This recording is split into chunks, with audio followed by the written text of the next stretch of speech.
যেহেতু আমাদের hard ডিস্কটা format না করা ছাড়া উইন্ডোজ নিচ্ছে না, তো এইখানে তো আমাদের দেখেন এইখানে হচ্ছে অনেক সময় এগুলোর মধ্যে এই যে লিগেসি ইউএফআই অ্যান্ড লিগেসি ও বুথ থাকে এবং লিগেসি অনলি থাকে, ইউএফআই অনলি থাকে। তো আমি এখন ইউএফআই অনলি দিয়ে দিছি। তো এখন দেখি প্রত্যেকটা জিনিস আমি ইউএফআই দিয়ে দিছি।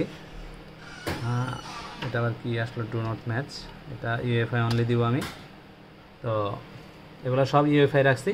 তো এখন দেখি আমাদের এসএসডিটা পায় কিনা। ওকে, তো আমি F10 দিয়ে সেভ করে নিচ্ছি, এন্টার।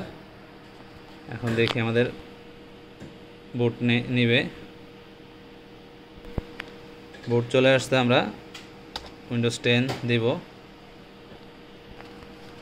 তো এখন দেখেন আমরা যখন ইউএফআই করে দিছি তখন আমাদের কোনো মেসেজ নাই। তো এখন আমরা উইন্ডোজটা সেট আপ করতে পারবো। নিউ অ্যাপ্লাই, ওকে।